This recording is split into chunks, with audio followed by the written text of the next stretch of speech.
Hi everyone, my name is Cheryl. Welcome to my Happy Handcraft Studio. Welcome back, and for all you who are finding me for the first time, I hope you enjoy your time with me.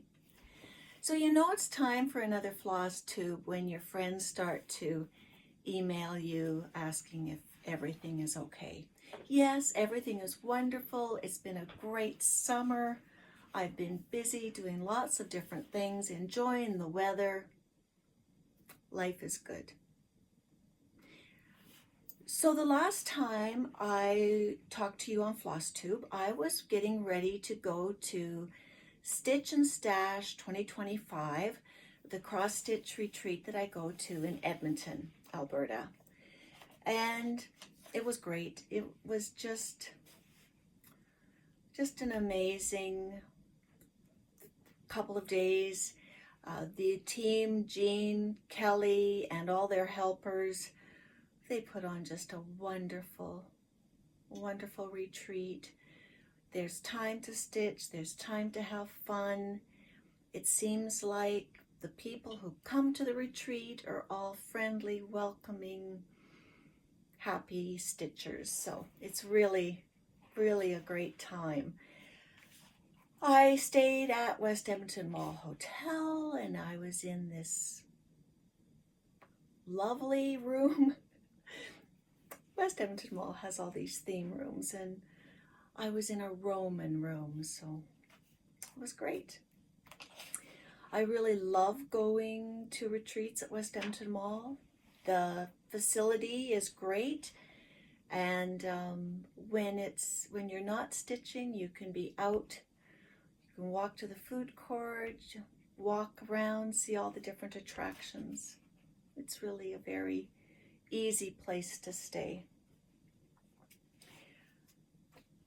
So I had wonderful table mates.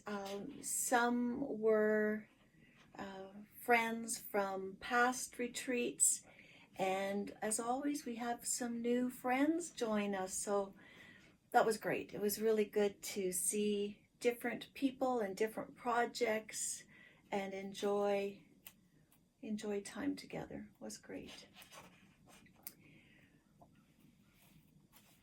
So for Stitch and Stash, I'm not going to talk too much about the things that we received and all that. Jean and Kelly, the organizers of the retreat, they just have something special all the time in the bags they give and in the events that occur during the time. There was a summer exchange. The theme was chillin' at the beach, and there was an exchange. I did not take part this time. I'm not a beach person. I just wasn't excited about making anything. Once I saw the projects that people created, I now had inspiration. There were some really, really nice projects.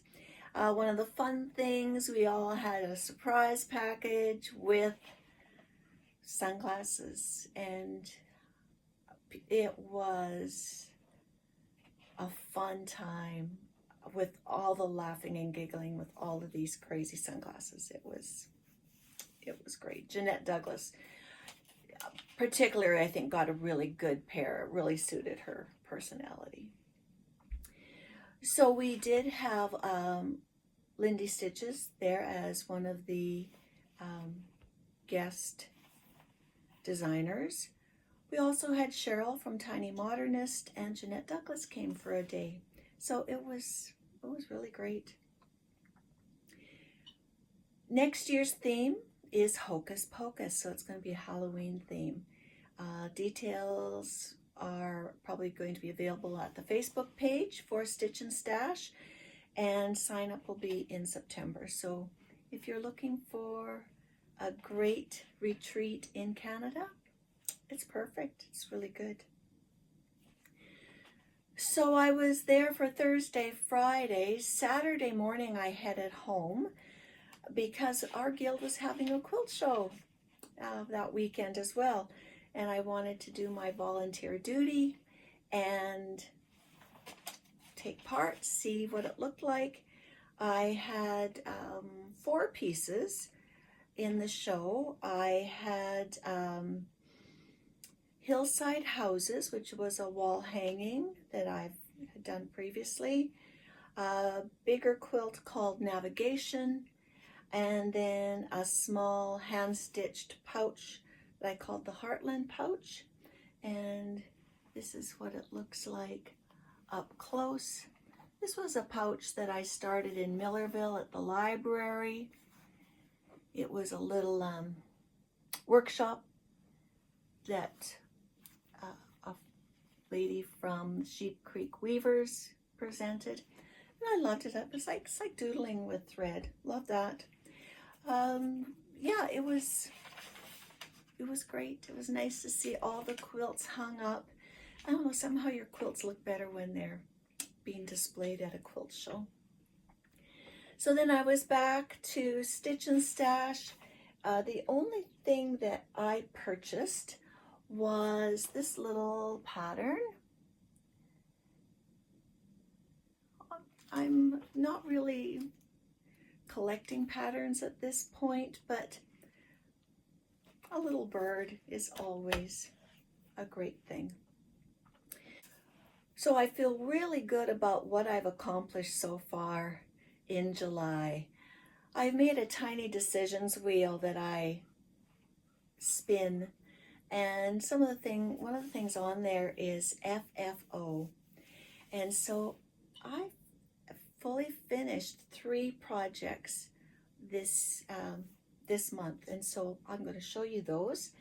The first thing that I finished was my book tracker from 2024, and this kept track of the different genres of books that I read and how many books I read. So this is just on a flat finish. I have a little stand that I'm going to put it onto on my bookshelf, and just to add a little something, I put I love reading with the beads up above. So that was a quick and easy finish. That one was done. And then one that I've had on the go or finished for a long time was called Squirrel. So this is Squirrel. And Squirrel was by Mr. Cross Stitch. It was in a book, a Mr. Cross Stitch book. And it's on a 14 count ivory Zweigart. And when did I finish it? 2023. And it's been hanging around. So I did fully finish it. I used Vonna Pfeiffer's instructions for a stand-up. I have fall fabric. It has a really, her instructions just work. I'm done for now. If I find some really nice silk ribbon in autumn tones, I will ruche it onto there. And I'd really like some fall leaf beads if I could. But until I find that, this is done. Now at the Stitch and Stash retreat, first couple of days I worked on Sahara and Flowers, which I'll show you, but I also brought with me a little kit called A Merry Pair.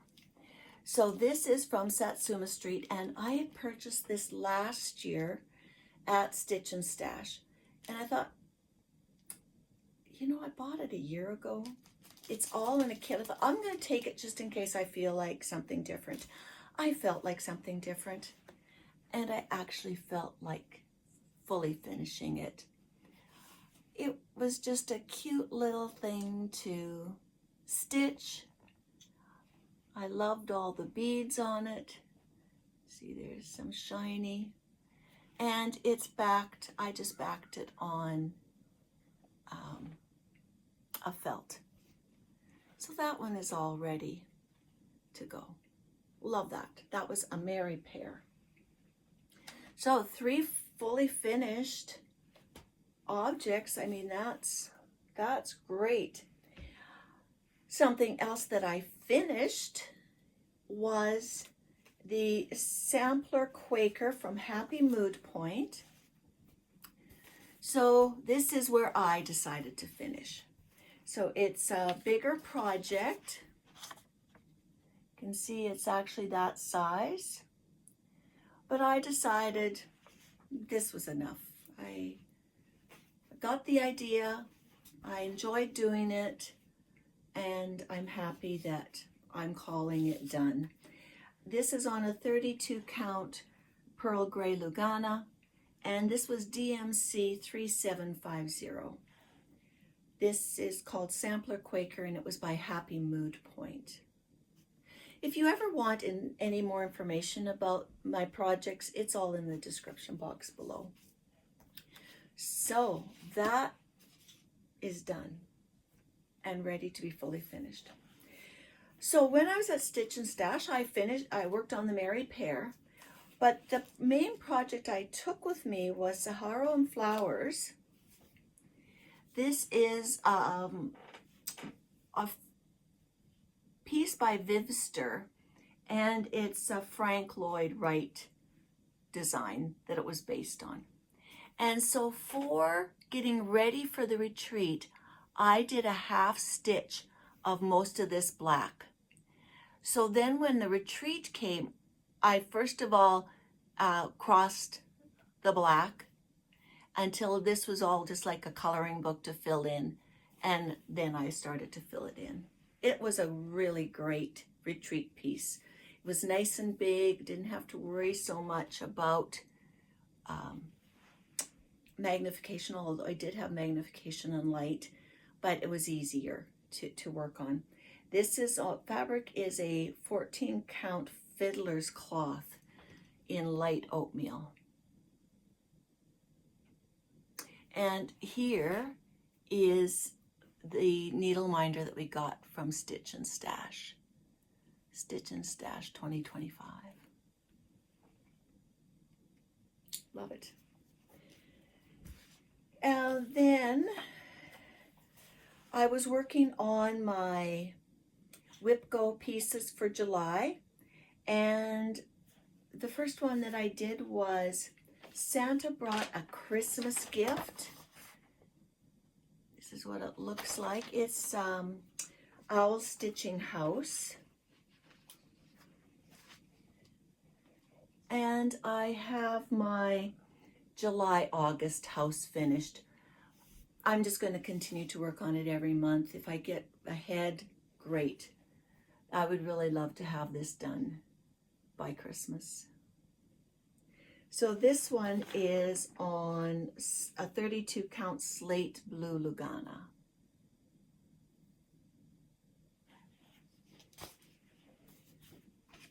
I love, it's just an easy stitch, you know, it just stitches itself. I'm into houses. My, I'll talk about my other Whip Go. My other Whip Go is Queen Elizabeth II in Her Coronation Dress. And so this is where most of my focus was. It was in this bouquet. So that was like a week's work, you know. It's maybe 100 stitches a day, working a couple hours at night. But I hate the thought of it, but when I'm actually doing it, I'm okay. Like it's great when I'm actually doing it. This is on a 28 count Vintage Blue Cashel. Next project that I'm working on monthly is Kingdom of Books. So Kingdom of Books, this is on a 32 count Belfast Linen in Mocha. Patterns available on Etsy. And for this one, I was going to do a book a month, but I gave this a month. Well, this was way more than a month. So I'm hoping to get a little bit caught up end of July into August. with another book and then another book after that. So we'll see how that goes. This one is more confetti heavy, but I do enjoy it as well. You know, you have kind of a limited palette for each book that you work on.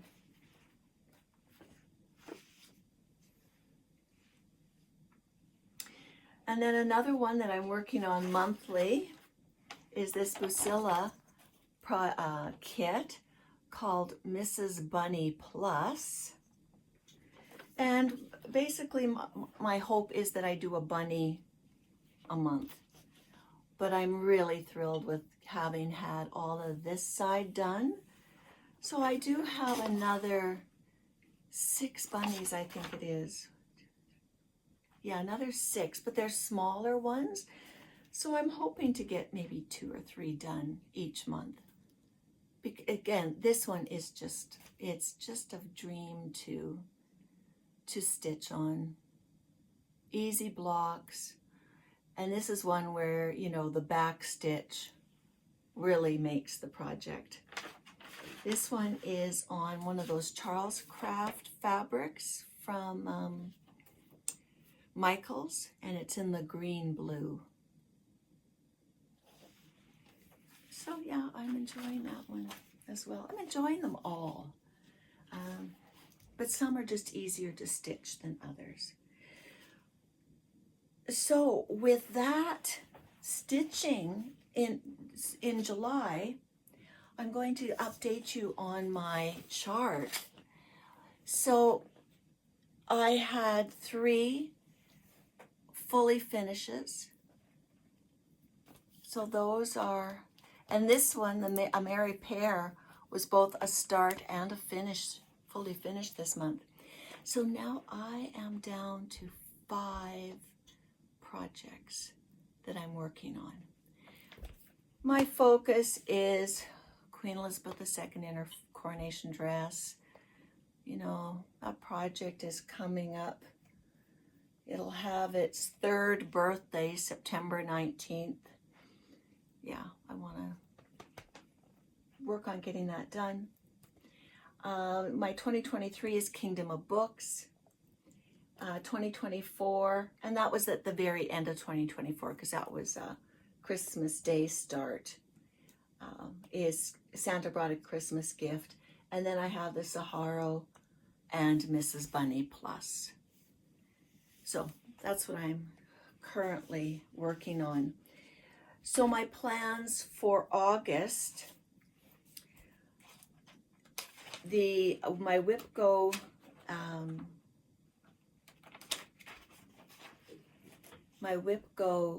spins or whatever for August is Santa Brought a Christmas Gift and Queen Elizabeth II in Her Coronation Dress. Do I have my...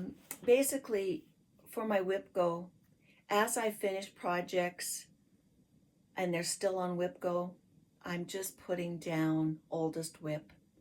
So chances are that's going to be Queen Elizabeth II this year, but at least it will be closer to being completed, and that's the goal. So that's where I'm at. I'm at 5 WIPs. Now, how many WIPs do you have? 5 WIPs, I am happy with that amount. I feel like if there's some small project I suddenly decide I want to do, I can do that without even a thought. I can just start working on it. I don't have any inclination right now to do that. I am very happy working on the WIPs that I have. How are you feeling about your WIPs? Are you content? Are you worried? I know for me, when I was up to like 30 plus, it was a little bit of anxiety for me, you know, like storing them, keeping track of them. I have a brain that can keep track of 6. I used to say 10 was my sweet spot. I think maybe now 6 is my sweet spot. Anyways, 5 with 1 to grow. So yeah, I'd love to know how many whips you have and what the ideal number you think is. Everybody's different. Some people, if they've bought it, they start it and they revel in it, and that works for them. All right, so I've been busy with other things as well. On my tiny decision wheel, I have a section that's called home. And when it says home, that means I'm making something for myself. I don't make a lot of things for myself. Most of my things are for charity, but I'll show you what one of the things that I did make, and that was just this little blue runner. Now this is a little blue runner times 3. There are 3 of these, plus there's one like about twice this size for my bedroom, and just to cover up, the furniture, put my different decorations, home decor on top. This is based on the 20-minute table runner pattern. For the 20-minute table runner, this would normally be just one piece of fabric, and I just have changed it so that I can put some patchwork on. So I did that for home. Also on my wheel is Bagettes. So Bagettes is a bag making group I'm part of, and we make objects for our yearly charity event called Bags, Babies, and Beyond, where we sell all of the different things that we make. So for this time, I made some totes. This is the Ryley tote by the Ujamaa Bagettes, available on Etsy, and I believe also available at Emmaline Bags online. I met someone in my town that she had been a bag maker, and she wanted somewhere for her bag making fabric to go. And so she gave me a big piece of this reversible coat fabric, which is this kind of a gold color, and then it was black inside. So it's a quilted fabric, so gold and black. I made my own kind of puffy handles for this. It has a bottom in it, and I made the bottom a lighter fabric so you can see a bit in the bag. So I made that one, and then I thought, well, a lot of people don't like a bag that's dark inside, so I made the black with the yellow inside, and then this one I put this base in. It's kind of a print color. And then I still had fabric, like this fabric just kept coming, and so I made 2 more. These are smaller ones, so a black and a gold. So just to compare the sizes, I don't know if you can see. This pattern from the Ujamaa Bagettes actually comes in 3 patterns, 3 sizes, so a large, medium, and small. It also has the flap that you can put over top of your zipper as well. So that was a really great pattern for this. Because it's not lined, what I did was French seam, so there aren't any raw seams. Here, I'll show you on the lighter one. So this is what it looks like on the inside.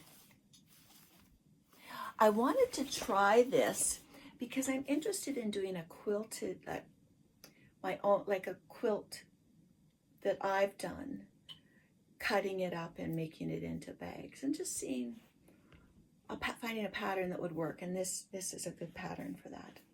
So those will all be at the October Bags, Babies and Beyond sale. And as well, I also made this bag. This is called Retreat Bag 2.0. And this is for a pattern. It's a free pattern from Emmaline Bags. And what's great about this pattern is it has this wire frame. So it opens right up.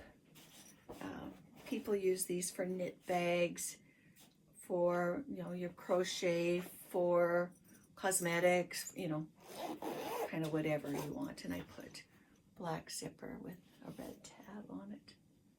And I think this was also fabric from a local friend that donated some. So again, like I said, that's a free pattern. And this is the small size. If you go on to Emmaline's website, and I'll have that listed below, you will see the different sizes.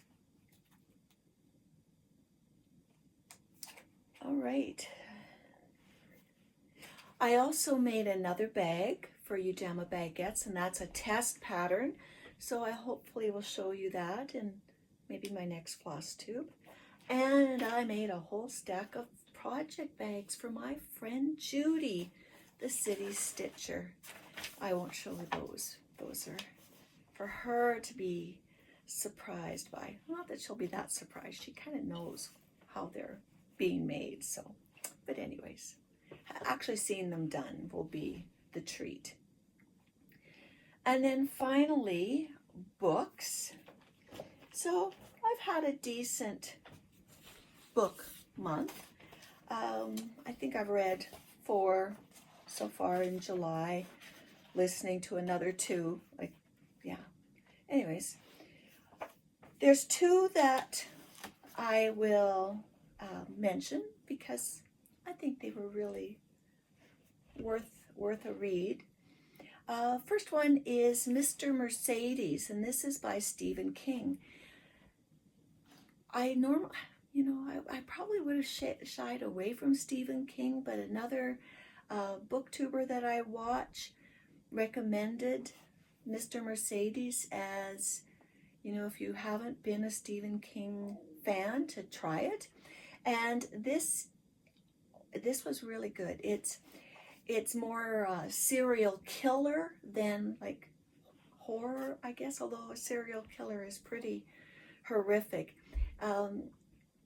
It starts off with the killer driving a Mercedes into a group of people.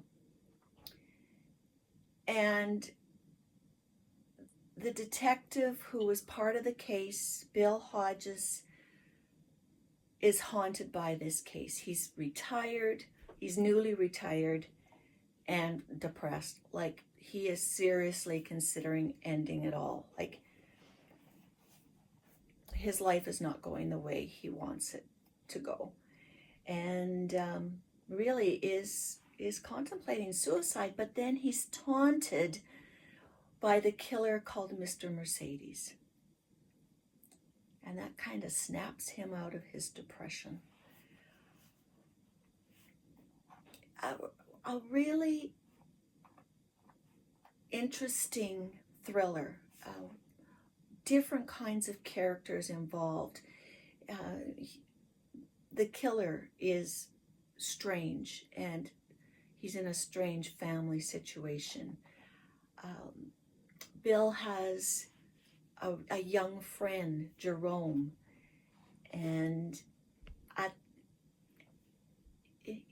there's a group comes together to solve this crime, and it's a group that wouldn't be expected. There are 2 quotes that well, I'll only give one, because the other one could kind of give away the ending.